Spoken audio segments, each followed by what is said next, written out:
मैं और मेरा रूममेट इस समय नए आने वाले फ्रेशमैन का स्वागत कर रहे थे। उसी समय भीड़ में से एक ग्रेसफुल फिगर बाहर आई। मैंने ऊपर देखा और महसूस किया कि मेरी तरफ आने वाली एक बेहद खूबसूरत लड़की थी, जिसकी फिगर भी स्टनिंग थी। और अजीब बात यह थी कि उसका चेहरा मुझे कुछ जाना पहचाना लग रहा था। ये ब्यूटी कौन है? क्या ये हमारे डिपार्टमेंट की कोई सीनियर है? मुझे याद नहीं कि हमारी स्कूल में इस लेवल की कोई ब्यूटी थी। मैं मन ही मन सोचने लगा, ये हमारे डिपार्टमेंट की नई काउंसलर है, यूकिनो टैंग। अब तुम लोगों का कोई चांस नहीं है। मेरा रूममेट जिरो तुरंत मेरी शोल्डर को कोहनी मारते हुए मुझे एक मतलब भरी नजर से देखने लगा। श्योर, अगर तुम में हिम्मत हो तो एक ब्यूटीफुल काउंसलर भी मैटरनिटी लीव पर जा सकती है। अचानक मुझे याद आया, ये वही है। क्या ये वही खूबसूरत औरत नहीं है जिससे मैं 1 साल पहले बार के एंट्रेंस पर मिला था? उस समय मैं अपने एक दोस्त की बर्थडे पार्टी के लिए घर लौटा था और गलती से ज्यादा पी ली थी। वैसे भी मेरी अल्कोहल टॉलरेंस ज्यादा नहीं थी, सिर्फ कुछ ड्रिंक्स के बाद ही मुझे चक्कर आने लगे थे। इसलिए मैंने रेस्ट रूम जाने का बहाना बनाया और जल्दी निकलकर सोने का सोच लिया। लेकिन किसने सोचा था कि जैसे ही मैं बार से बाहर निकलने वाला था, मुझे दरवाजे पर एक ऐसी औरत मिलेगी जो मेरी तरह ही नशे में थी। उसके बाद क्या हुआ मुझे ठीक से याद नहीं। आज से मैं तुम्हारे फ्रेशमैन फाइनेंस डिपार्टमेंट की काउंसलर रहूंगी। उम्मीद है कि आगे सब लोग मेरे काम में कोऑपरेट करेंगे। जैसे ही यूकिनो ने अपनी बात खत्म की, कमरे में मौजूद स्टूडेंट्स ने जोरदार तालियां बजाई। खासकर मेल स्टूडेंट्स ने सबसे ज्यादा उत्साह दिखाया। वेलकम मिस टैंग, हम जरूर आपके काम में कोऑपरेट करेंगे। स्टूडेंट्स के एंथुसियास्टिक रिस्पॉन्स का सामना करते हुए यूकिनो ने बस हल्का सा सिर हिलाया और मुड़कर जाने की तैयारी करने लगी। लेकिन जैसे ही वह जाने वाली थी, लड़कियों का समूह अलग हुआ और मेरा हैंडसम चेहरा सीधे उसकी नजरों के सामने आ गया। वह अचानक ठिठक गई। उसके शांत चेहरे पर हल्की हल्की लहरें उभरने लगी। बिल्कुल 1 साल पहले वाली रात की तरह वह मुझे बड़ी बड़ी आंखों से देखती रह गई। मैं भी यूकिनो को देख रहा था। उसका चेहरा साफ दिखाई देते ही उससे जुड़ी सारी यादें मेरे दिमाग में उमड़ पड़ी। हम दोनों शौक में एक दूसरे को घूरते रहे, यहाँ तक कि हम ये भी भूल गए कि आसपास इतने सारे स्टूडेंट्स खड़े हैं। वहाँ मौजूद सभी लोग हैरान थे और हमें आश्चर्य से देख रहे थे। क्या हो रहा है? क्या मिस टैंग और ये सीनियर एक दूसरे को जानते हैं? मेरा रूममेट जीरो अचानक घबरा गया। शियो, मैं तो बस मजाक कर रहा था। मुझे नहीं पता था कि तुम इतने बोल्ड हो कि ब्यूटीफुल काउंसलर को इस तरह घूरोगे। स्टूडेंट्स की अजीब नजरों को देखकर यूकिनो ने अपनी इमोशन संभालने के लिए 2 बार खांसा और ऐसा दिखाने लगी जैसे वह मुझे जानती ही नहीं। यूकिनो ने शांत स्वर में कहा, तुम लोग यहाँ खड़े मत रहो, अपना लगेज उठाओ और सीनियर्स के साथ जाकर अपने डॉर्म्स ढूंढो। ये कहने के बाद उसने मेरी तरफ एक नजर डाली और मुड़कर चली गई। मैंने समझते हुए हल्का सा सिर हिलाया। फ्रेशमैन के जाने के बाद मैं चुपचाप उसी दिशा में चल पड़ा जहाँ यूकिनो गई थी। हम दोनों स्कूल से बाहर निकल गए, एक आगे और दूसरा पीछे। पूरे रास्ते किसी ने एक शब्द भी नहीं कहा। आखिरकार हम एक सुनसान सड़क पर पहुंचे और रुक गए। जैसे ही हमारी नजरें मिली, माहौल थोड़ा अजीब और ऑकवर्ड हो गया। आखिर हमें मिले हुए 1 साल हो चुका था और उस एक रात के अलावा हमारे बीच पहले या बाद में कभी कोई संपर्क नहीं हुआ था। आखिरकार यूकिनो ने ही उस भारी चुप्पी को तोड़ा। तुम कैसे हो? काफी अच्छा, मैंने शांत स्वर में जवाब दिया। मैंने झूठी विनम्रता दिखाने की कोशिश नहीं की। और तुम्हारा ये 1 साल कैसा रहा? मेरा यह साधारण सा सवाल जैसे यूकिनो की किसी सेंसिटिव नर्व को छू गया। उसकी आंखें तुरंत लाल हो गईं। सुप सुप आंसुओं की धार उसके चेहरे पर बहने लगी। एक खूबसूरत औरत रोते हुए भी इतनी सुंदर लग सकती है, ये देखकर मैं भी घबरा गया। यूकिनो को रोते देखकर मैं पूरी तरह पैनिक हो गया। मुझे समझ नहीं आ रहा था कि उसे कैसे कंफर्ट करूं। मैंने जल्दी से एक टिश्यू निकाला और पूछा, क्या हुआ? प्लीज मत रो। यूकिनो ने टिश्यू लिया, अपने आंसू पोंछे, फिर सिर उठाकर बेहद गंभीरता से मेरी तरफ देखा और कहा, मेरे 3 बच्चे हैं और वे तीनों तुम्हारे हैं। 3 बच्चे? ये वाक्य मेरे ऊपर बिजली गिरने जैसा था। मैं अविश्वास से यूकिनो को घूरने लगा। ये कैसा इंटरनेशनल जोक था? 3 बच्चे? क्या 1 साल पहले की उस एक रात से सीधे 3 बच्चे हो गए? मुझे ये पूरी बात बिल्कुल एब्सर्ड लग रही थी। तुम्हें विश्वास नहीं हो रहा? मेरे चेहरे का एक्सप्रेशन देखकर यूकिनो को जैसे पहले से ही इसकी उम्मीद थी। उसने अपने हाथ कसकर भींचे और शर्माते हुए कहा, मैं सिर्फ उसी रात के बाद प्रेग्नेंट हुई थी। मैं वहीं खड़ा रह गया। फिर भी यकीन करना मुश्किल था। आखिर ये बात बहुत एक्सप्लोसिव थी। कोई शॉर्ट ड्रामा भी ऐसा प्लॉट लिखने की हिम्मत नहीं करता। मेरे लिए इसे स्वीकार करना आसान नहीं था। अचानक बिना किसी तैयारी के पिता बन जाना कोई छोटी बात नहीं थी और मैं ऐसा आदमी भी नहीं बनना चाहता था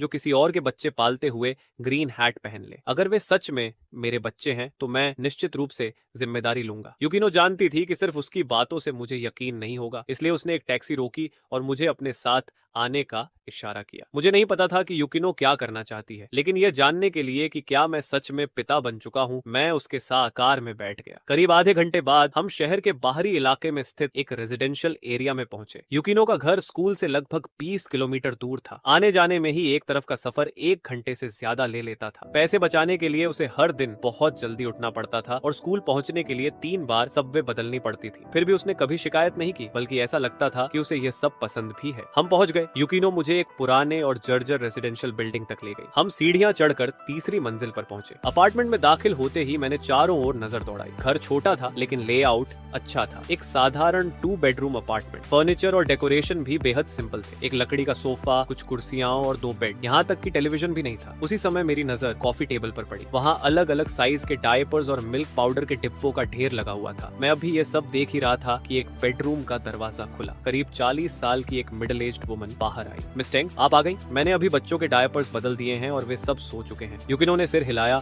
और मेरी तरफ देखते हुए परिचय कराया। ये आंट वांग हैं। मैंने इन्हें मैटरनिटी मेट्रन के रूप में हायर किया है। हेलो, मैंने विनम्रता से अभिवादन किया। आंट वांग ने मुझे ऊपर से नीचे तक देखा। अचानक जैसे उन्हें कुछ समझ आ गया, उन्होंने मुस्कुराते हुए सिर हिलाया। ठीक है, तुम दोनों बात करो। ये कहकर वह समझदारी से लिविंग रूम छोड़कर चली गई। इसके बाद यूकिनो मुझे बेडरूम में ले गई। कमरे में प्रवेश करते ही मैं सामने का दृश्य देखकर चौंक गया। एक बड़े बिस्तर पर 3 गोरे चिट्टे गोल मटोल बेबीज एक लाइन में लेटे हुए गहरी नींद में सो रहे थे। तीनों छोटे छोटे बेबीज इतने प्यारे थे जैसे किसी ने उन्हें बड़ी बारीकी से तराश कर बनाया हो। खासकर बीच वाला छोटा लड़का, वह बिल्कुल छोटे मीटबॉल जैसा दिख रहा था, जिसे देखकर किसी का भी उसे छूने का मन कर जाए। ये देखकर मैं पूरी तरह स्तब्ध रह गया। मैंने हैरानी से पूछा, क्या ये सभी मेरे बच्चे हैं? हाँ, यूकिनो ने धीरे से सिर हिलाया। उसी क्षण मेरे दिमाग में एक मैकेनिकल वॉइस गूंज उठी। Father's love is like a mountain system officially activated. Congratulations to the host for successfully meeting the children. Reward 500,000 cash has already been deposited into the host's bank account. System। एक web novel writer होने के नाते मैं इस चीज से अच्छी तरह परिचित था, लेकिन मैंने कभी नहीं सोचा था कि इतने सालों तक लिखने के बाद एक दिन मेरी बारी भी आएगी। मैकेनिकल वॉइस फिर बोली, This is the father's love is like a mountain system। जब तक होस्ट बच्चों की अच्छी तरह देखभाल करेगा, उसे विभिन्न रिवॉर्ड्स मिलते रहेंगे। सिस्टम समय समय पर टास्क भी जारी करेगा। टास्क पूरे करने पर और भी बड़े रिवॉर्ड्स दिए जाएंगे। सिस्टम की एक्सप्लेनेशन सुनने के बाद मुझे उसकी फंक्शनलिटी लगभग समझ आ गई।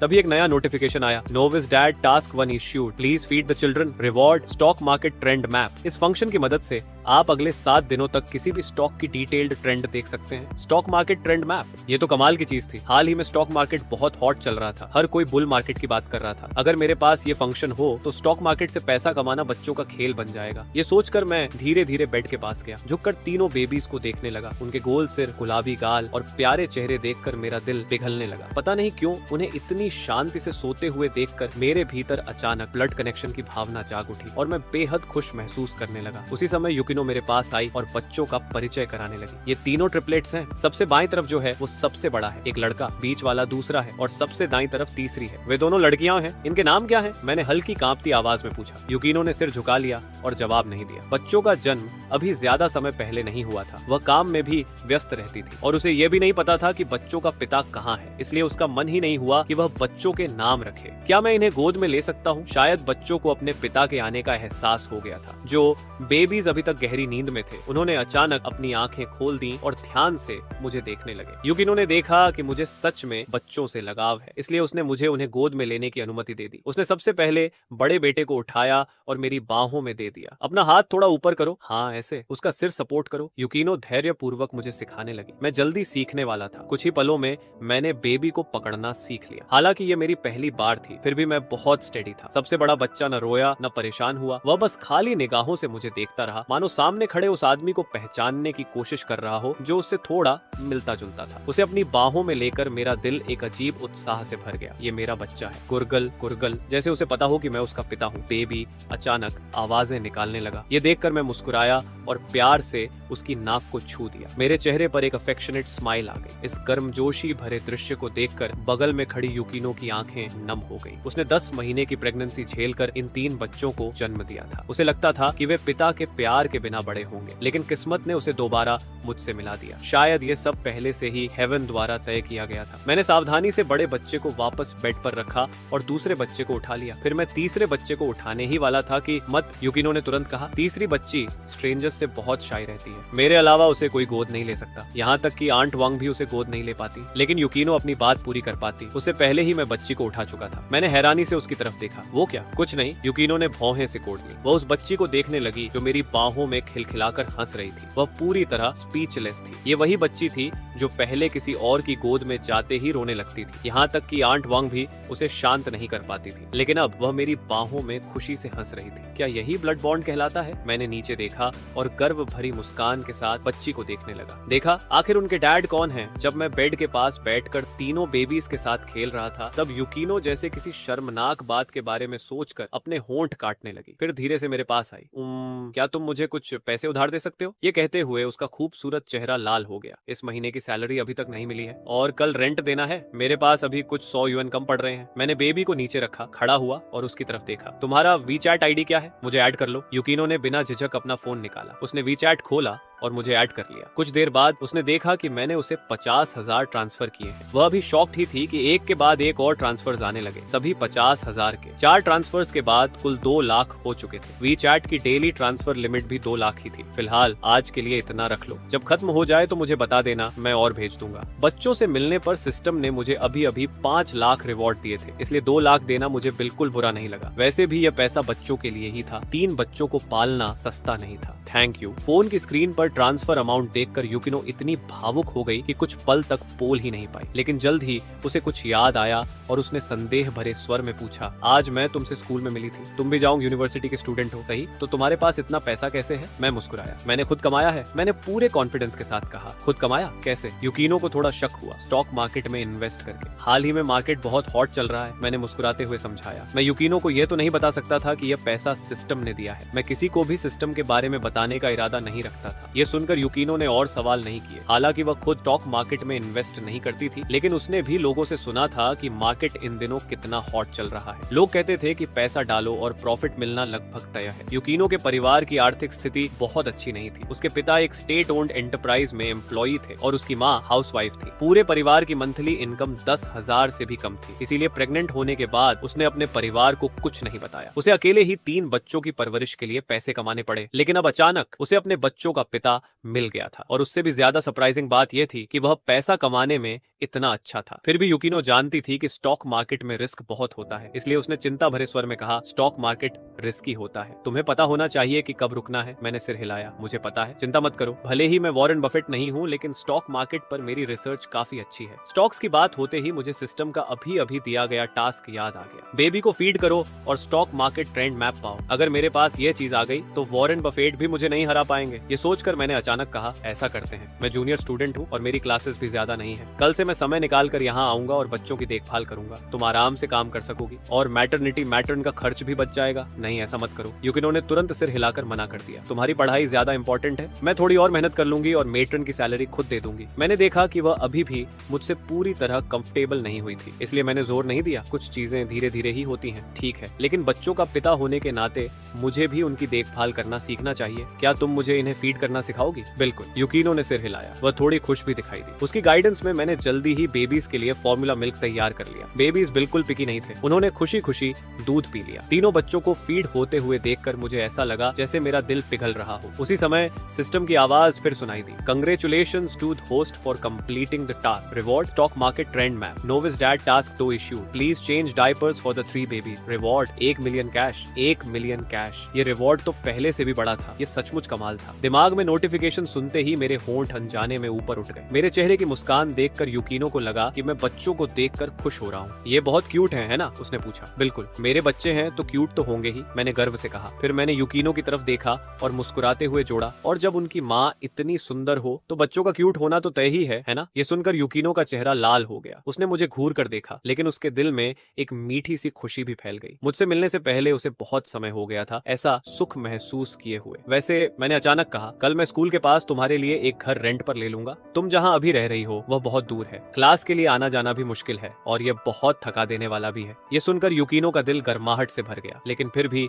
उसने धीरे से सिर हिला दिया। उसे भूल जाओ, तुम अभी भी स्टूडेंट हो। जहाँ पैसे बचा सकते हो बचाओ। जहाँ तक उन 2 लाख का सवाल है जो मैंने उसे दिए थे, उसने फैसला किया कि वह उन्हें सेव करके अच्छे से प्लान करेगी और पूरा पैसा बच्चों पर ही खर्च करेगी। उसे खुद मेहनत करने से कोई परेशानी नहीं थी। उसे मना करते देखकर मैंने और कुछ नहीं कहा। जब मैं घर रेंट पर ले लूंगा और सब फाइनल कर दूंगा तब वह मना नहीं कर पाएगी। बच्चों को खाना खिलाने के बाद युकिनो समय देखती है। काफी देर हो रही है, तुम्हारी आफ्टरनून क्लासेस भी हैं, क्यों ना तुम पहले वापस चले जाओ? इतनी जल्दी मुझे भेजने की कोशिश कर रही हो? जब उसका ध्यान कहीं और था, मैंने अचानक हाथ बढ़ाकर उसका नरम हाथ कसकर पकड़ लिया। यूकिनो कुछ नहीं बोली। इस अचानक मिली खुशी का सामना करते हुए वह पूरी तरह असमंजस में पड़ गई। वह अपना हाथ छुड़ाना चाहती थी, लेकिन मैं छोड़ने को तैयार नहीं था। मुझे पता है कि तुम्हें लग सकता है कि मैं सिर्फ बच्चों की वजह से तुम्हारे साथ अच्छा व्यवहार कर रहा हूँ, लेकिन तुम नहीं जानती, उस रात के बाद से मैं तुम्हें कभी नहीं भूला। पिछले 1 साल में कई लड़कियों ने मुझे प्रपोज किया, लेकिन मैंने सबको मना कर दिया, क्योंकि मैं हमेशा उम्मीद करता था कि किसी दिन मैं तुमसे फिर मिलूंगा। और जिस दिन का मैं इंतजार कर रहा था वह आखिरकार आ गया है। मैंने प्यार भरी नजरों से यूकिनो की तरफ देखा। ये कन्फेशन सुनकर यूकिनो का चेहरा हल्का लाल हो गया। उसके दिल में हल्की हल्की लहरें उठने लगी और उसकी धड़कन तेज हो गई। उसे मानना पड़ा कि मैं सच में बेहतरीन था। मैं सिर्फ हैंडसम ही नहीं था, बल्कि बहुत जिम्मेदार भी था। हालांकि मैं जाना नहीं चाहता था, लेकिन साफ दिख रहा था कि यूकिनो नहीं चाहती थी कि मैं रुकूं। मेरे पास उठकर जाने के अलावा कोई विकल्प नहीं था। यूकिनो मुझे दरवाजे तक छोड़ने आई। जब तक मेरी परछाई हॉलवे में गायब नहीं हो गई, वह वहीं खड़ी रही। फिर उसने हल्की सी सांस ली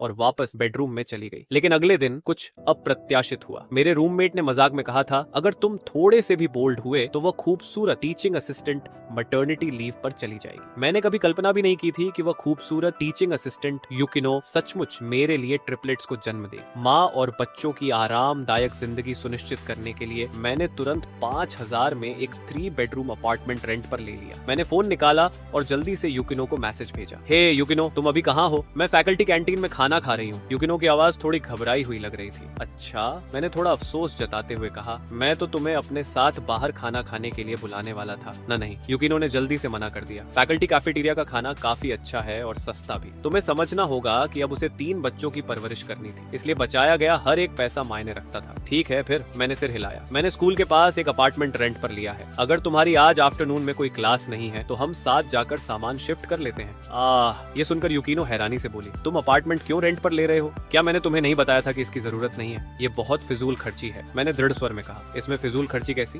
जहाँ तुम अभी रहती हो वह स्कूल से बहुत दूर है। हर दिन आने जाने में कई घंटे बर्बाद हो जाते हैं। अगर तुम स्कूल के पास शिफ्ट हो जाओगी तो मेरे लिए भी बच्चों का ख्याल रखना आसान होगा। मेरे सख्त रवैये के सामने यूकिनो के पास समझौता करने के अलावा कोई रास्ता नहीं था। जल्द ही उसने हामी भर दी। दोपहर के 4 बजे यूकिनो ने मुझे फोन करके बताया कि उसकी आज की क्लासेस खत्म हो चुकी हैं। हमने स्कूल के बाहर वाली स्नैक स्ट्रीट पर मिलने का फैसला किया। कुछ ही देर बाद यूकिनो मेरी नजरों के सामने दिखाई दी। मैं मुस्कुराते हुए उसके पास गया और धीरे से पूछा, पहला दिन कैसा रहा? उन जूनियर्स ने तुम्हें परेशान तो नहीं किया? सब ठीक था, यूकिनो ने नीचे देखते हुए जवाब दिया। फिर उसने पूछा, जो अपार्टमेंट तुमने रेंट पर लिया है क्या वो महंगा है? मैंने सिर हिलाया। नहीं, महंगा नहीं है, चिंता मत करो, बस वहाँ आराम से रहो। वो एक स्टैंडर्ड अपार्टमेंट कॉम्प्लेक्स है, स्कूल से सिर्फ 2 किलोमीटर दूर। 3 बेडरूम्स हैं, इसलिए जगह की कोई कमी नहीं होगी। जब उसने सुना कि अपार्टमेंट स्कूल के इतना करीब है तो उसका चेहरा चमक उठा, क्योंकि इसका मतलब था कि क्लास खत्म होने के बाद वह बच्चों से जल्दी मिल सकेगी। उसने नरम नजरों से मेरी तरफ देखा और धीरे से कहा, थैंक यू, इतना फॉर्मल मत बनो। मैं मुस्कुराया। चलो अब तुम्हें सामान शिफ्ट कराने ले चलता हूँ। पैसे बचाने के लिए यूकिनो सबवे से जाना चाहती थी, लेकिन मैंने उसे मौका ही नहीं दिया और सीधे एक टैक्सी रोक ली। करीब आधे घंटे बाद हम यूकिनो के अपार्टमेंट पहुंच गए। जैसे ही हम अंदर दाखिल हुए, हमने देखा कि आंट वांग लिविंग रूम में बैठी तीनों बच्चों को बहला रही थी। मिस तांग, मिस्टर शियाओ, आप लोग वापस आ गए। आंट वांग ने गर्मजोशी से हमारा स्वागत किया। आंट वांग खास तौर पर यूकिनो को एक तरफ ले गई और उससे कुछ देर बातें करने लगी। जल्द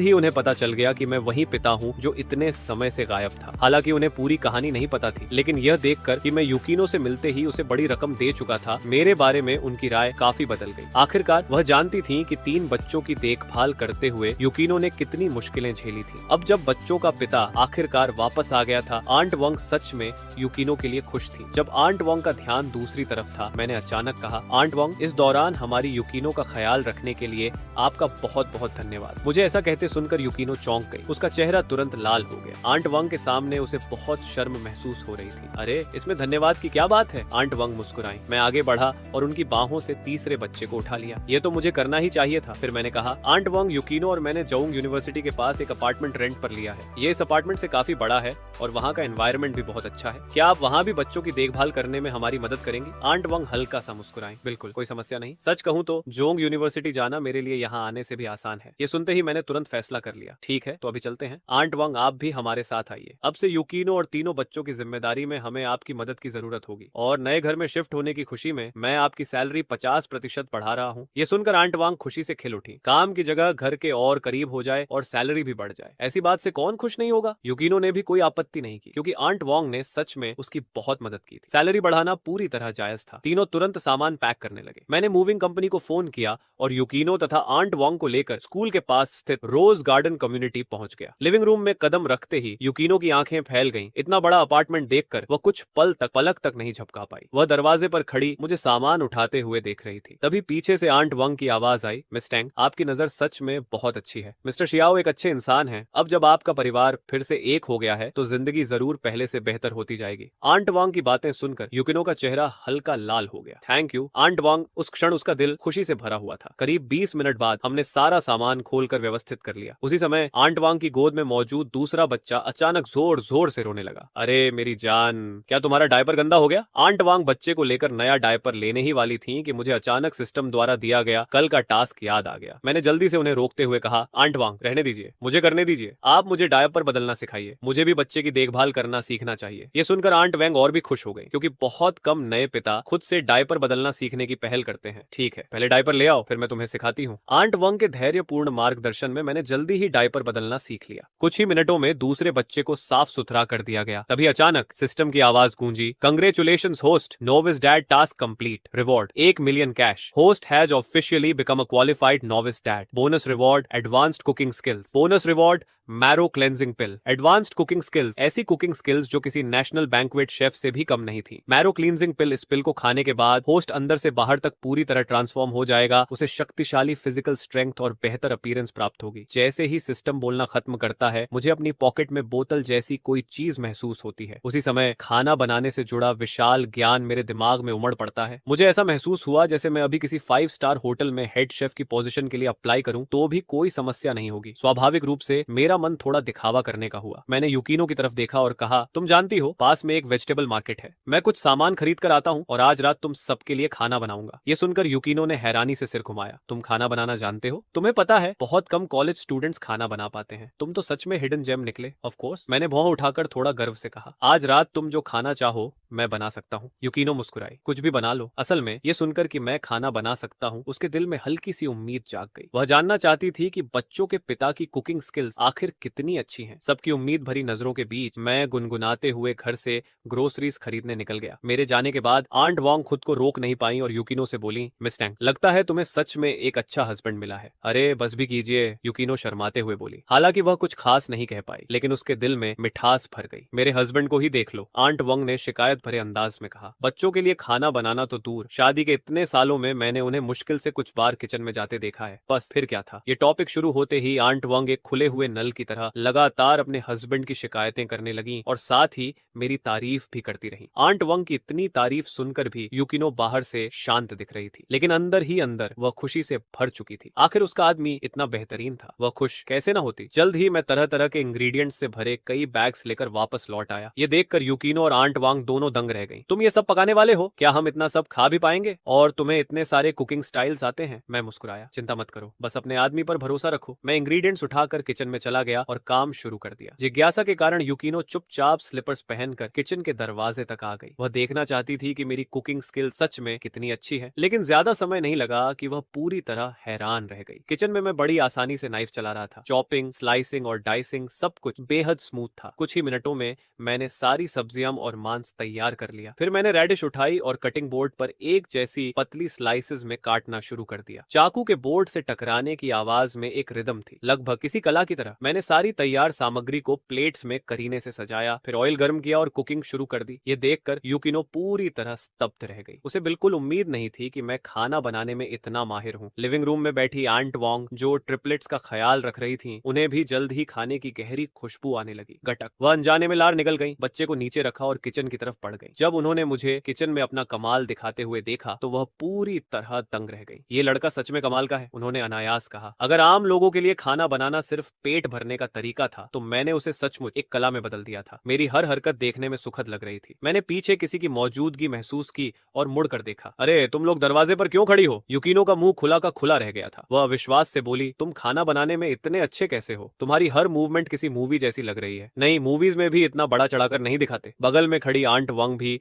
लगातार सिर हिलाने लगी। उन्होंने कहा कि अपनी पूरी जिंदगी में उन्होंने ऐसी कुकिंग स्किल्स कभी नहीं देखी। मैं मुस्कुराया। कुछ खास नहीं, बस प्रैक्टिस है। हालांकि पहले भी मैं खाना बनाना जानता था, लेकिन सिस्टम का रिवॉर्ड मिलने के बाद मेरी स्किल्स कई गुना बढ़ चुकी थी, यहाँ तक कि किसी 3 स्टार शेफ से भी आगे। मेरे चेहरे पर आत्मविश्वास भरी मुस्कान देखकर युकिनो का लंबे समय से शांत पड़ा दिल जैसे फिर से धड़क उठा। जब उसकी नजर मेरी नजरों से मिली तो वह घबरा गई और शर्माकर नजरें चुरा ली। जल्द ही 8 स्वादिष्ट और बेहद खूबसूरत डिशेस तैयार हो गई। युकिनो और आंट वांग किचन में आई और एक एक करके सभी डिशेस डाइनिंग टेबल पर ले गई। डाइनिंग टेबल पर बैठकर स्वादिष्ट भोजन को देखते ही युकिनो की भूख और बढ़ गई। उसने जल्दी से चॉपस्टिक्स उठाई और स्वीट एंड सावर पोक रिब्स का एक टुकड़ा मुंह में डाल लिया। कितना स्वादिष्ट, युकिनो खाते हुए बोली। रिब्स बाहर से क्रिस्पी थे, सॉस मीठा था लेकिन बिल्कुल ग्रीजी नहीं, और मांस इतना नरम था कि उसे भुलाना मुश्किल था। युकिनो को इतने स्वाद से खाते देख मुझे बहुत संतोष हुआ। सिर्फ रिब्स मत खाओ। मैंने लेडल उठाया और उसके लिए fish head and tofu soup का एक बड़ा बोल भर दिया। सामने बैठी आंट वंग हमें देखकर ईर्ष्या भरी मुस्कान देने लगी। मिस युकिनो, मिस्टर रेन आपके साथ कितना अच्छा व्यवहार करते हैं। यह fish head soup nursing mother के लिए सबसे अच्छा होता है। युकिनो ने कोमल नजरों से मेरी तरफ देखा। जैसा कहा जाता है, अगर किसी आदमी का दिल जीतना हो तो पहले उसका पेट जीतना पड़ता है। ये बात महिलाओं पर भी उतनी ही लागू होती है। मेरे बनाए खाने को खाने के बाद युकिनो को लगा कि उसने पहले जो भी खाना खाया था वह लगभग पिग स्लॉप जैसा था। उसे एहसास हुआ कि वह इस आदमी के बनाए खाने की दीवानी हो चुकी है। उसी समय क्रिब में लेटे तीनों बच्चे सिसकने जैसी आवाजें निकालने लगे। मैं एक पल के लिए रुका, फिर समझ गया कि उन्हें भूख लगी है। तुम लोग आराम से खाओ, मैं बच्चों के लिए फॉर्मूला मिल्क बना देता हूँ। मैं चॉपस्टिक्स नीचे रखकर लिविंग रूम की तरफ चला गया। मुझे कुशलता से फॉर्मूला मिल्क बनाते हुए देखकर युकिनो को लगा जैसे उसके दिल में कोई गर्माहट भर गई हो। उसके चेहरे पर खुशी भरी मुस्कान खिल उठी। रात का खाना खत्म होने के बाद आंट वांग के घर जाने का समय हो गया। जैसे ही उन्होंने अपना बैग उठाया, मैंने उन्हें रोक लिया और एक मोटा एनवलोप उनके हाथ में दे दिया। आंट वांग, ये पिछले महीने की आपकी सैलरी है, वापस जाते समय ध्यान रखिएगा। एनवलोप की मोटाई महसूस करते ही आंट वांग खुशी से मुस्कुरा उठी। धन्यवाद मिस्टर रेन, बहुत बहुत धन्यवाद। ये कहकर वह चली गई। मैं दरवाजा बंद करके बेडरूम में लौटा। वहां युकिनो तीसरे बच्चे का डायपर बदल रही थी। इसने फिर से पॉटी कर दी। युकिनो ने डायपर बदलकर मेरी तरफ देखा। थोड़ी देर में बच्चों को साफ करना होगा, क्या तुम मेरी मदद करोगे? Of course. मैं उसके पास गया, थोड़ा झुककर उसके करीब आया और कहा, सच में अब से मेरे साथ इतना फॉर्मल मत हुआ करो, समझी? हम फैमिली हैं, अजनबियों जैसा व्यवहार करने की जरूरत नहीं। ओके। युकिनो शर्म से सिर झुका गई, फिर जल्दी से टॉपिक बदलते हुए बोली, बच्चे अभी छोटे हैं, उन्हें हर दिन नहलाने की जरूरत नहीं। हफ्ते में 2 बार काफी है, लेकिन रोज साफ करना जरूरी है। मैंने सिर हिलाया। सच कहूं तो आधी बात ही समझी थी। ठीक है, मैं मदद करूंगा, मुझे भी सिखाओ। एक क्वालिफाइड डैड को ये सब आना चाहिए। युकिनो बड़े बच्चे को साफ करते हुए सावधानियां समझाने लगी। उसके पूरे शरीर से एक स्वाभाविक मैटरनल ग्लो छलक रहा था। बीच बीच में थोड़ी गड़बड़ियां हुई, लेकिन आखिरकार हम दोनों ने मिलकर बच्चों को साफ कर लिया। उसी समय सिस्टम की आवाज गूंजी, congratulations host, first baby birthing task complete. Reward 1 Land Rover Defender. Bonus reward 1 lakh fuel card. Note, vehicle apartment complex की अंडरग्राउंड पार्किंग में पार्क्ड है। सभी डॉक्यूमेंट्स और रजिस्ट्रेशन पेपर्स कार के अंदर मौजूद हैं। समय मिलने पर जाकर देख लें। सिस्टम की बात सुनकर मैं स्तब्ध रह गया। फिर मेरे भीतर उत्साह की लहर दौड़ गई। सिर्फ बच्चों को नहलाने पर इतनी महंगी लग्जरी कार मिल गई, ये तो कमाल था। ये 1 मिलियन कीमत वाली लैंड रोवर डिफेंडर थी। ये सोचकर मैं खुद को रोक नहीं पाया। मैंने तीसरे बच्चे के गाल पर एक किस किया, फिर शरारती मुस्कान के साथ युकिनो की तरफ देखा। बगल में खड़ी युकिनो पूरी तरह जड़ हो गई। उसका चेहरा तुरंत लाल पड़ गया। उसके मन में एक ही ख्याल आया, क्या बच्चों के पिता मुझे भी किस करने वाले हैं? मेरे रूममेट ने मजाक में कहा था कि अगर मैं काफी बोल्ड हुआ तो खूबसूरत टीचिंग असिस्टेंट मैटरनिटी लीव पर चली जाएगी। मैंने कभी नहीं सोचा था कि युकिनो सच में मेरे लिए ट्रिपलेट्स को जन्म दे देगी। बेबीज को नहलाने के बाद मैंने सिस्टम द्वारा रिवॉर्ड की गई लैंड रोवर की चाबियां उठाई। अंदर युकिनो सोफे पर तीनों बेबीज की देखभाल कर रही थी, लेकिन उसने जल्दी ही मेरे हाथ में मौजूद कार कीज देख ली। रेन, क्या तुमने कार खरीद ली? मैं युकिनो के पास गया और चाबियां मेज पर रख दी। मैंने स्टॉक ट्रेडिंग से कुछ पैसे कमाए थे, इसलिए डीलरशिप से एक कार ऑर्डर की थी। आज उन्होंने डिलीवर कर दी। युकिनो शौक में मुझे देखने लगी। तुम अभी भी कॉलेज में हो और तुमने कार भी खरीद ली? कैसी कार है? उसने कीज उठाई, लेकिन लैंड रोवर का लोगो पहचान नहीं पाई। असल में ज्यादातर महिलाओं की तरह जब तक वो BBA बेंज, BMW, ऑन्डी न हो, वे आम तौर पर दूसरी कार्स को नहीं पहचानती। मैं हल्का सा मुस्कुराया। ये 7 सीटर लैंड रोवर डिफेंडर है। इसकी कीमत लगभग 1 मिलियन है। ये सुनते ही युकिनो और भी ज्यादा शॉक हो गई। 1 मिलियन? स्टॉक मार्केट से तुमने आखिर कितना कमाया? उसकी आंखें चौड़ी हो गईं और चेहरे पर अविश्वास साफ दिख रहा था। मुझे उसका एक्सप्रेशन देखकर मजा आ रहा था। मैंने हाथ बढ़ाकर उसका गाल हल्के से दबाया और हंसते हुए कहा, इतना भी नहीं कमाया, लेकिन तुम्हारे आदमी के तौर पर तुम्हें और बच्चों को सपोर्ट करना मेरे लिए कोई समस्या नहीं है। युकिनो यूकिनो का चेहरा तुरंत लाल हो गया। उसने मेरा हाथ झटक दिया। तुम क्या बकवास कर रहे हो? मैं बकवास नहीं कर रहा, हमारे बच्चे भी हैं। फिर मैं तुम्हारा आदमी कैसे नहीं हुआ? मैंने उसे छेड़ा। हालांकि जो मैंने कहा वो सच था, फिर भी यूकिनो बहुत शर्मिंदा हो गई। उसने शर्माते हुए सिर झुका लिया। उसकी प्यारी सी शक्ल देखकर मेरा दिल तेजी से धड़कने लगा, लेकिन मैं जानता था कि कुछ चीजों में जल्दबाजी नहीं करनी चाहिए। यूकिनो ने अभी तक मुझे पूरी तरह एक्सेप्ट नहीं किया था, इसलिए मैंने टॉपिक बदल दिया। हनी, तुम्हें नहीं लगता कि ये जगह काफी बड़ी है? क्या तुम क्या करना चाहते हो? यूकिनो अचानक एक कदम पीछे हट गई। उसकी त्वचा पर गूज़बम्प्स आ गए और वह डर तथा शर्म के मिले जुले भाव से मुझे देखने लगी। मैंने अपार्टमेंट के 3 बेडरूम्स की ओर इशारा किया। देखो, मैंने जानबूझकर 3 बेडरूम्स वाला बड़ा अपार्टमेंट रेंट किया है। तो क्या? उसका दिल तेजी से धड़कने लगा। क्या वो आज रात यहीं रुकना चाहता है? पता नहीं उसके दिमाग में क्या आया, लेकिन यूकिनो अचानक घबरा गई। वह अभी मेरे साथ रहने के लिए तैयार नहीं थी। नहीं, यूकिनो इंस्टिंक्टिवली मना करना चाहती थी, लेकिन बात पूरी करने से पहले ही रुक गई। हालांकि हमें एक दूसरे को जाने हुए अभी 2 दिन से भी कम समय हुआ था, लेकिन मेरी हरकतें यूकिनो की उम्मीदों से कहीं ज्यादा थी, लगभग परफेक्ट। वह ये भी समझ सकती थी कि मैं उसके और बेबीज के प्रति पूरी तरह सिंसियर था। इसी वजह से वह हिचकिचाने लगी। उसे हिचकिचाते देख मैं उसके पास गया और धीरे से बोला, ज्यादा मत सोचो, मैं यहाँ सिर्फ तुम्हारी बेबीज की देखभाल में मदद करने के लिए रुक रहा हूँ। वे अभी बहुत छोटे हैं और तुम अकेले तीनों की देखभाल कर रही हो। दिन में तुम्हारी क्लासेस होती हैं और रात में उन्हें फीड भी कराना पड़ता है। ऐसे में तुम्हें ठीक से आराम कैसे मिल सकता है? इसलिए मैं रात में यहीं रहकर बेबीज की देखभाल करना चाहता हूँ, ताकि तुम पूरी रात चैन से सो सको। ये कहते हुए मैं थोड़ा झुका और उसके चेहरे पर आई बालों की एक लट को धीरे से पीछे कर दिया। यूकिनो का चेहरा तुरंत लाल हो गया। उसकी सांसें तेज हो गईं। उसे समझ नहीं आ रहा था कि क्या कहे। जरा खुद को देखो, देर रात तक जागने की वजह से डार्क सर्कल्स पड़ गए हैं। अगर तुम खुद आराम नहीं करोगी तो बेबीज की देखभाल कैसे करोगी? बस फैसला हो गया। मैंने उसे मना करने का मौका ही नहीं दिया। जब यूकिनो को पता चला कि मैं बेबीज की देखभाल में मदद करने के लिए रुक रहा हूँ, तो उसके दिल में एक मीठी सी भावना उठी, लेकिन अगले ही पल उसे लगा कि ये ठीक नहीं है। उसने हाथ हिलाया। नहीं, तुम अभी स्टूडेंट हो, कल तुम्हारी जूनियर ईयर की क्लासेस भी हैं। ये कहते कहते उसे अचानक कुछ याद आया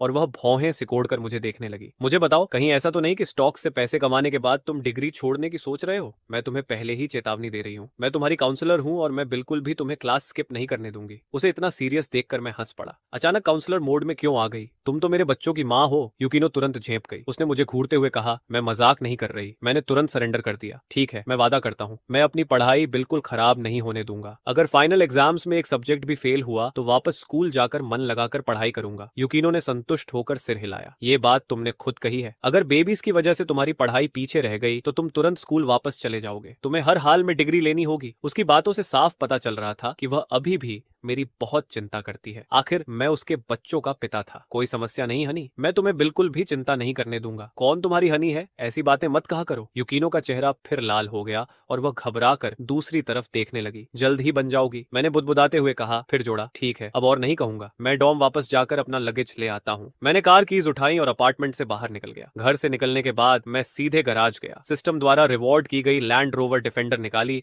और स्कूल की ओर चल पड़ा। हालांकि कम्युनिटी कैंपस के काफी करीब थी, फिर भी सामान लाने ले जाने में आसानी के लिए मैंने ड्राइव करना चुना। लेकिन जैसे ही मैं स्कूल के गेट के पास पहुंचा, सिक्योरिटी गार्ड ने मुझे रोक लिया। मैंने विंडो नीचे की और अपना स्टूडेंट आईडी दिखाया। गार्ड ने मुझे अंदर जाने दिया, लेकिन खुद से बड़बड़ाया, पता नहीं कौन सा रिच किड है जो इतनी लग्जरी कार में क्लास करने आ रहा है। उसी समय दूर से एक आवाज आई, हे भगवान, वो रेन नहीं है क्या? मैंने मुड़कर देखा, वो डॉम के मेरे 3 अच्छे दोस्त थे। ओए निकम्मों की टोली, अपने बाप की नई राइड देखकर शौक हो गए क्या? जीरो ने मुझे लैंड रोवर डिफेंडर में बैठे देखा तो उसका जबड़ा लगभग जमीन पर गिर गया। रेन, ये तुम्हारी कार है? टायो जल्दी से पास आया, डिफेंडर की बॉडी पर हाथ फेरा और उत्साहित होकर बोला, अगर मैं गलत नहीं हूं तो ये लैंड रोवर डिफेंडर है। सही, ये तो $1,000,000 लग्जरी कार है। मेरा नॉर्थ ईस्ट वाला रूममेट लूचो कार के चारों तरफ घूम रहा था। वो कुछ बोलने ही वाला था कि गार्ड फिर चिल्लाया, कार हटाओ, कार हटाओ, एंट्रेंस ब्लॉक मत करो। ठीक है, ठीक है, मैंने गार्ड को सिर हिलाकर जवाब दिया और अपने तीनों दोस्तों की तरफ हाथ हिलाया। अंदर बैठो, अंदर बैठो, मैं तुम्हें डॉम तक छोड़ देता हूँ। जैसे ही तीनों अंदर बैठे, उनकी हालत बिल्कुल बड़े शहर में आए देहाती लोगों जैसी हो गई। वे चारों तरफ देख रहे थे, हर चीज को छू रहे थे, मानो उनकी लार टपकने वाली हो। ताओ ने पूछा, अभी तुमने कहा था कि इस कार की कीमत 1 मिलियन है। मुझे यकीन ही नहीं हो रहा। हमारा रेन असल में एक हिडन रिच किड निकला। जीरो मजाक करते हुए बोला। मैंने बेबस होकर आंखें घुमाई। अगर मैं रिच किड होता तो कॉलेज शुरू करते समय ही लग्जरी कार चलाता। क्या तुम्हें लगता है कि मैं अब तक इंतजार करता? तो मतलब तुमने ये कार खुद खरीदी है? जीरो ने हैरानी से पूछा। हे भगवान, मैंने कभी नहीं सोचा था कि वेब नॉवेल्स लिखकर इतना पैसा कमाया जा सकता है। जल्द ही डिफेंडर डॉर्मेट्री बिल्डिंग के पास पहुंच गई। कार पार्क करने के बाद हम चारों जल्दी से डॉर्म वापस गए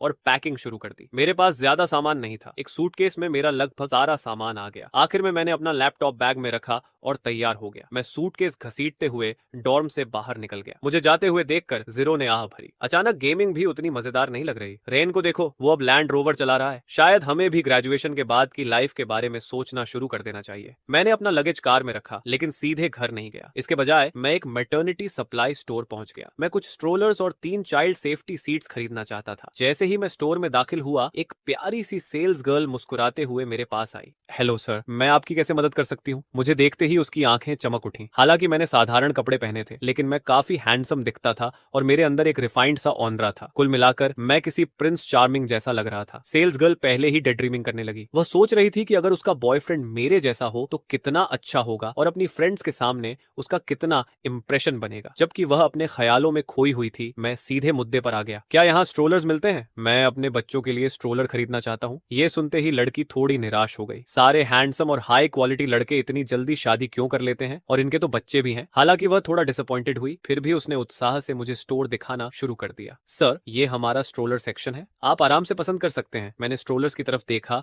और हल्का सा भौहें सिकोड़ ली। मेरे बच्चे ट्रिपलेट्स हैं। क्या आपके पास मल्टी सीट स्ट्रोलर है? ट्रिपलेट्स? सेल्स गर्ल हैरानी से मुझे देखने लगी। उसे उम्मीद नहीं थी कि ये हैंडसम आदमी इतना केपेबल भी होगा। एक ही बार में ट्रिपलेट, ये तो सच में कमाल है। उसने तुरंत कहा, माफ कीजिए सर, हमारी शॉप में ज्यादा से ज्यादा डबल सीटर स्ट्रोलर्स ही मिलते हैं। ट्विंस भी काफी रेयर होते हैं, इसलिए हमारे पास ट्रिपल सीटर स्टॉक में नहीं है। मैंने सिर हिलाया। तो फिर एक डबल सीटर और एक सिंगल सीटर दे दीजिए, और 3 चाइल्ड सेफ्टी सीट्स भी चाहिए, वो वाली जो कार में इंस्टॉल की जा सके। सेल्स गर्ल ने मीठी मुस्कान के साथ सिर हिलाया। जरूर सर, कृपया थोड़ी देर इंतजार कीजिए, मैं अभी लेकर आती हूँ। कुछ ही देर में उसने सब कुछ पैक कर दिया। पेमेंट करने के बाद मैंने बड़े बड़े बॉक्सेस उठाए, स्ट्रोलर्स को ट्रंक में रखा, सेफ्टी सीट्स इंस्टॉल की और फिर रोज गार्डन कम्युनिटी की ओर वापस चल पड़ा। अपार्टमेंट के अंदर मुझे इतना सारा सामान लेकर आते देखकर यूकिनो जल्दी से मदद करने आ गई। तुम स्ट्रोलर्स खरीद लाए? हाँ, मैंने सिर हिलाया। बेबीज अब 2 महीने के हो चुके हैं, हम उन्हें बाहर धूप दिखाने ले जा सकते हैं और थोड़ा नेचर के करीब भी रख सकते हैं। यूकिनो मुस्कुराई और सिर हिलाया। मुझे पता है, लेकिन स्ट्रोलर कवर्स और सीट कशंस पहले पानी से धोने होंगे। मैं अभी धोकर आती हूँ। ये कहकर उसने दोनों स्ट्रोलर्स के कवर्स और कुशंस उतार लिए और बाथरूम की तरफ चली गई। मैं अपना सूटकेस और कंप्यूटर अपने कमरे में रखकर वापस लिविंग रूम में आ गया और तीनों छोटे एंजल्स के साथ खेलने लगा। सबसे बड़े वाले, ये डैड है, चलो मुझे डैड बुलाओ। दूसरे वाले, मेरे छोटे क्यूटी, इधर आओ और मुझे किस दो। तीसरे वाले, तुम तो छोटे स्लीपी हेड हो, अभी भी सो रहे हो। जब मैं तीनों बेबीज के साथ खेल रहा था, तब तक यूकिनो कवर्स और कुशंस धोकर बालकनी में सुखाने के लिए टांग चुकी थी। वह वापस लिविंग रूम में आई और मुझे बच्चों के साथ खेलते हुए देखा। उसके दिल में अचानक एक गर्माहट सी भर गई। काश ऐसे दिन हमेशा बने रहे। उसी समय मैंने सिर उठाकर यूकिनो की ओर देखा। आज रात बेबीज मेरे कमरे में सोएंगे। अब से रात में मैं उनकी देखभाल करूंगा। तुम अच्छी तरह आराम करो और पूरी नींद लो, ताकि क्लास में नींद ना आए। यूकिनो अभी भी थोड़ी चिंतित थी। क्या तुम ये सब अकेले कर पाओगे? आखिर मैंने अभी अभी बेबीज की देखभाल शुरू की थी और मेरे पास ज्यादा एक्सपीरियंस भी नहीं था। कोई समस्या नहीं, मैंने आत्मविश्वास से कहा, मैं अकेले संभाल सकता हूँ। तुम्हें अपने आदमी पर भरोसा करना चाहिए, है ना? Thank you. मेरे दृढ़ रवैये को देखकर यूकिनो आखिरकार मान गई, लेकिन तुम्हारे आदमी वाले शब्द सुनकर उसका चेहरा फिर से लाल हो गया। उसका धन्यवाद सुनकर मैं हल्का सा भौहें चढ़ाकर खड़ा हुआ, उसके पास गया और उसे अपनी बाहों में खींच लिया। यूकिनो का शरीर तुरंत सख्त हो गया, उसकी सांसें तेज हो गईं। तुम क्या कर रहे हो? मैंने उसकी ओर देखते हुए कहा, क्या मैंने तुम्हें नहीं कहा था कि मुझे थैंक यू कहने की जरूरत नहीं है? ये सब मुझे करना ही चाहिए। जब मैंने कहा है कि मैं तुम्हें और बेबीज को खुशहाल जिंदगी दूंगा, तो मैं जरूर दूंगा। फिर मैंने उसके होंठों पर किस कर दिया। यूकिनो कांप उठी, उसके पूरे शरीर में एक अजीब सी सेंसेशन दौड़ गई। उसने मुझे दूर धकेलने की कोशिश की, लेकिन मैं उसे मजबूती से पकड़े रहा। आखिर कई बार किस करने के बाद मैंने उसे धीरे से छोड़ दिया। उसका शर्माया हुआ चेहरा देखकर मैं अंदर ही अंदर बहुत खुश था। यूकिनो का चेहरा पूरी तरह लाल हो चुका था। उसने मुझे घूरते हुए धीरे से कहा, हाँ तुम बहुत बुरे हो, आगे से मेरी परमिशन के बिना मुझे किस मत करना। मुझे भी उम्मीद नहीं थी कि मेरा अचानक किया गया अटैक सच में सफल हो जाएगा। जैसा आपकी इच्छा हनी, मैंने मजाकिया सम्मान के साथ जवाब दिया। कौन तुम्हारी हनी है? बकवास मत करो। यूकिनो फिर शर्मा गई। हालांकि मैं उसे पहले भी कई बार ऐसा बुला चुका था, लेकिन हर बार उसके दिल में एक अजीब सी खुशी जाग उठती थी। मैं हंसते हुए बोला, जो भी जवाब दे वही मेरी हनी है। यूकिनो ने नाराजगी से मुझे घूरा, लेकिन मेरे मासूम से एक्सप्रेशन को देखकर वह मुझे मार भी नहीं पाई। फिर उसने धीरे से पूछा, स्कूल में भी क्या तुम ऐसे ही रहोगे? मुझे तुरंत समझ आ गया कि वह क्या कहना चाहती है। मैंने जवाब दिया, चिंता मत करो, मैं तुम्हारी चिंता समझता हूँ। मैं अपनी लिमिट्स जानता हूँ और प्रोप्राइटी बनाए रखूंगा, लेकिन घर पर तुम मेरी हनी हो।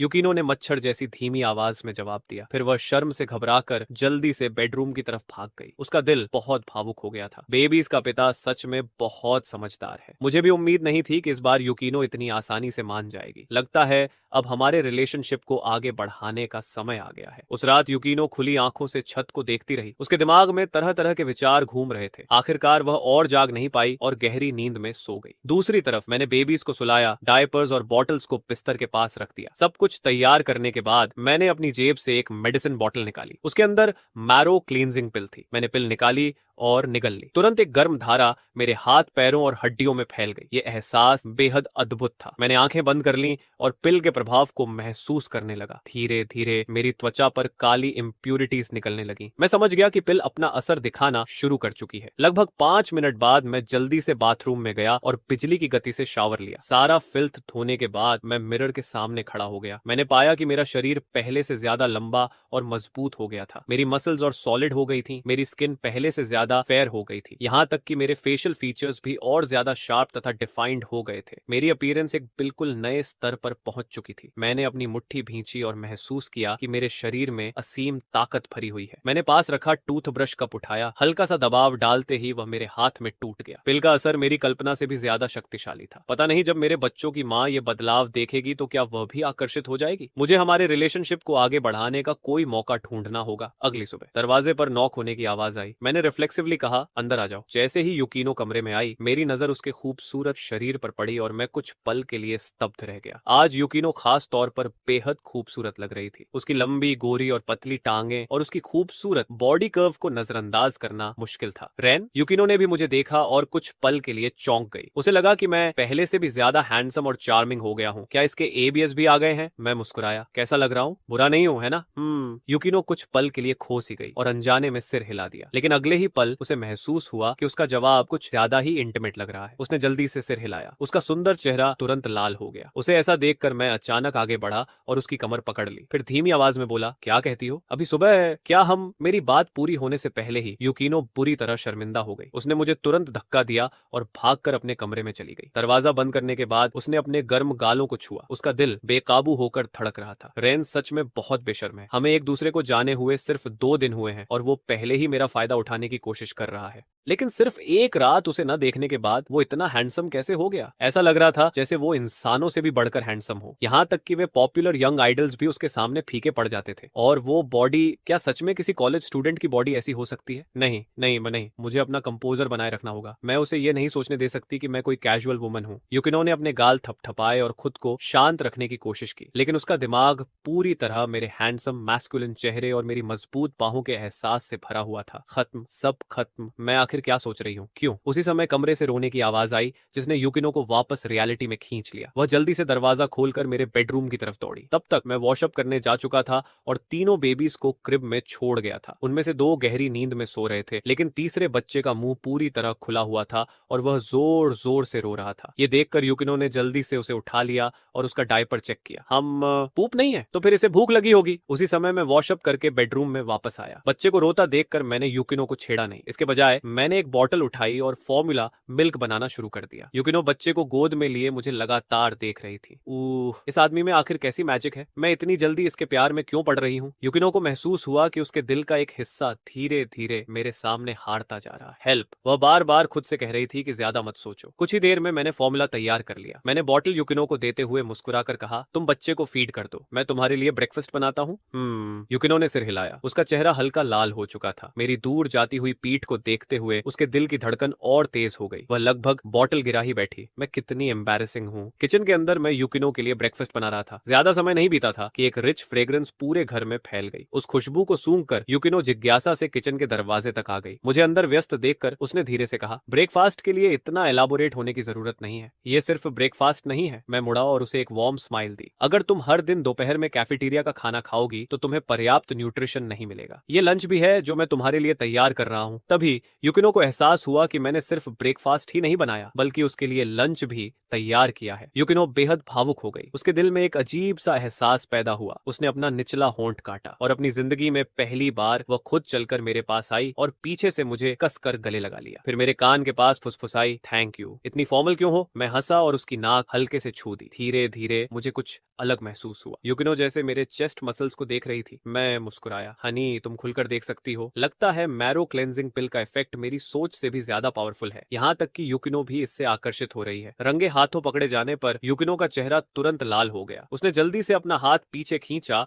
और घबराकर किचन से भाग गई। मैं बेबस होकर हंस पड़ा और काम और तेजी से करने लगा। कुछ देर बाद एक शानदार लंच सावधानी से पैक कर दिया गया। जाने से पहले मैंने बेंटो बॉक्स युकिनो को थमा दिया। जब मैंने देखा कि उसने शायद मेकअप भी नहीं किया था तो मेरे दिल में हल्का सा गिल्ट आया। मेरी वुमन इतनी सादगी से कैसे रह सकती है। लगता है बेबीज के लिए सामान खरीदने के अलावा मुझे उनकी मदर के लिए भी कुछ डेली नेसेसिटीज खरीदनी चाहिए। युकिनो के जाने के बाद मैं भी स्कूल के लिए निकल पड़ा। आज सुबह इंटरनेशनल फाइनेंस की क्लास थी। मैंने युकिनो से वादा किया था कि पढ़ाई में पीछे नहीं रहूंगा, इसलिए मैं बिना वजह क्लास स्किप नहीं कर सकता था। कैंपस में चलते हुए मैं अपने फ्यूचर प्लान्स के बारे में सोचने लगा। सिस्टम ने मुझे कुल 1.5 मिलियन रिवॉर्ड दिया था। उसमें से 2 लाख मैंने लिविंग एक्सपेंसेस के लिए युकिनो को दे दिए थे, इसलिए अब मेरे पास 1.3 मिलियन से भी कम बचे थे। सुनने में यह रकम बड़ी लगती थी, लेकिन 3 बच्चों को पालने के लिए यह बिल्कुल पर्याप्त नहीं थी। शंघाई में घर खरीदने की बात तो अलग ही थी, इसलिए मुझे ज्यादा पैसा कमाने का तरीका ढूंढना ही होगा। मेरे पास जो पैसा था वह निश्चित रूप से पर्याप्त नहीं था, लेकिन सौभाग्य से मेरे पास सिस्टम द्वारा दिया गया स्टॉक मार्केट ट्रेंड मैप था। 1.3 मिलियन को कैपिटल बनाकर और ट्रेंड मैप की मदद से ए शेयर मार्केट में कुछ मिलियन कमाना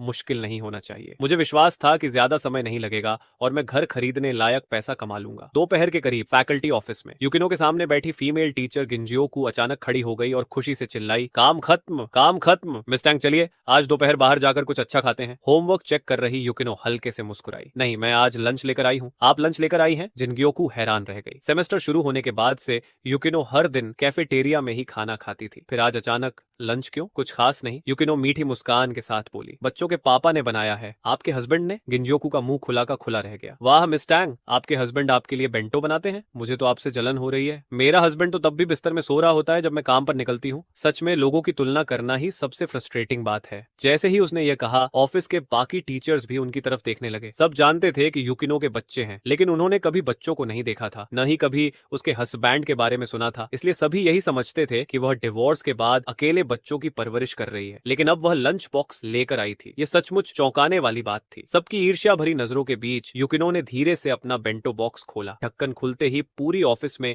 एक सुगंध फैल गई। युकिनो के सबसे पास बैठी गिंजियोकू लगभग अपनी कुर्सी से उछल पड़ी। वह बेंटो बॉक्स को लालच भरी नजरों से देखने लगी। इसकी खुशबू कितनी अच्छी है। क्या यह येलो ब्रेज चिकन है? यह तो मेरी फेवरेट डिश है। मिस टैंग, क्या मैं एक बाइट ले सकती हूँ? गिंजियोकू भी युकिनो की तरह नई टीचर थी। दोनों लगभग एक ही उम्र की थीं, इसलिए वे जल्दी ही अच्छी फ्रेंड्स बन गई थीं। युकिनो जानती थी कि गिंजियोकू खाने की बहुत शौकीन है। उसने एक स्पून उठाया, उस पर चिकन का टुकड़ा रखा और उसकी तरफ बढ़ा दिया। मिस गैंग, टेस्ट करके देखिए। गिंजियोकू ने कोई औपचारिकता नहीं दिखाई और एक ही बार में चिकन खा लिया। सॉस रिच और फ्रेग्रेंट था। चिकन बेहद टेंडर था। ग्रीन पेपर और पोटैटो की वेजिटेबल फ्लेवर उसके साथ परफेक्टली मैच कर रही थी। गिंजियोकू की आंखें चौड़ी हो गईं। यह स्वाद तो फर्स्ट क्लास है, बाहर के रेस्टोरेंट्स के खाने से 10,000 गुना बेहतर। अब उसे सच में थोड़ी जेलसी होने लगी थी। उसने दूसरे इंसुलेटेड कंटेनर की तरफ देखा और पूछा, मिस टेंग, उस बॉक्स में क्या है? युकिनो मुस्कुराई और दूसरा बॉक्स खोल दिया। तुरंत पूरी रूम में फिर से खुशबू फैल गई। उसके अंदर कोलेजन से भरपूर पिग स्ट्रॉटर सूप का एक बड़ा बाउल था।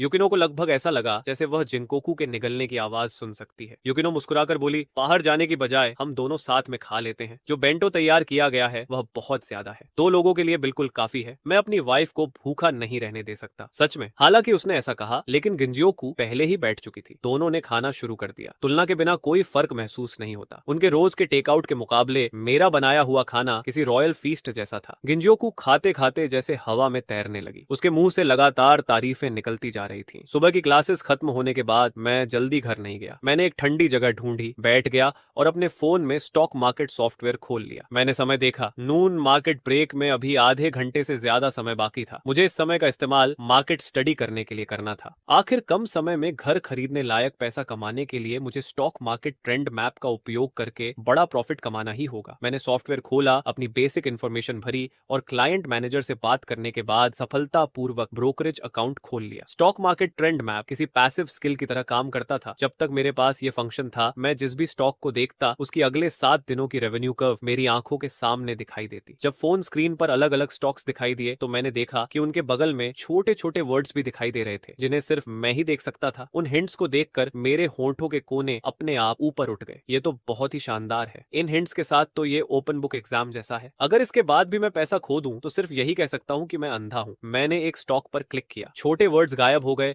और उनकी जगह अगले एक हफ्ते का ट्रेंड चार्ट दिखाई देने लगा। चार्ट ने तो मदद के लिए सबसे नीचे वाला बेस्ट बाइंग पॉइंट और सबसे ज्यादा प्रॉफिट वाले सेलिंग पॉइंट तक मार्क कर रखे थे। ऐसी स्थिति में पैसा न कमाना मुश्किल था, लेकिन मुझे तुरंत पैसों की जरूरत थी। इस 1 मिलियन से घर की डाउन पेमेंट देने के बाद ज्यादा पैसा नहीं बचेगा, इसलिए मुझे जल्दी पैसा कमाना था। जितना कम समय में ज्यादा प्रॉफिट हो सके उतना अच्छा। मैं मार्केट स्कैन करने लगा ताकि अगले कुछ दिनों में सबसे ज्यादा वॉलेटाइल कर्व वाला स्टॉक ढूंढ सकूं। जल्द ही मुझे टारगेट स्टॉक मिल गया। मैंने उसमें सीधे 1 मिलियन इन्वेस्ट कर दिए। अगर मैं अभी खरीदूं तो यह स्टॉक 2 दिनों बाद अपने पीक पर पहुंचेगा, लेकिन उसके बाद तेजी से नीचे गिर जाएगा और मुझे सिर्फ इतना करना था कि उसके क्रैश होने से पहले स्टॉक बेच दूं। अभी 1 मिलियन इन्वेस्ट करके मैं कम से कम कई मिलियन कमा सकता था। स्टॉक खरीदने के बाद मैं सीटी बजाते हुए स्कूल गेट की तरफ चल पड़ा। जब मैं घर पहुंचा तो मुझे बच्चे के रोने की आवाज सुनाई दी। मैं जल्दी से स्लीपर्स बदलकर बेडरूम में चला गया। कौन रो रहा है? मैं झुककर देखने लगा। आंट योको बच्चे को शांत कराने की कोशिश कर रही थी। मुझे लौटता देखकर वह हैरानी से बोली, मिस्टर रेन, आज आप इतनी जल्दी काम से वापस आ गए? हाँ, मैंने सिर हिलाया। मैंने ये नहीं बताया कि मैं अभी भी स्टूडेंट हूँ। इसके बजाय मैंने आगे बढ़कर बच्चे को उनकी बाहों से ले लिया। मैं बच्चों के बारे में सोच रहा था, इसलिए जल्दी वापस आकर उन्हें देखने चला आया। मिस्टर रेन, आप सच में बहुत अच्छे फादर हैं। आजकल अपने बच्चों की इतनी चिंता करने वाले फादर्स बहुत कम मिलते हैं। आंट योको ने खुलकर मेरी तारीफ की। मैं बस मुस्कुराया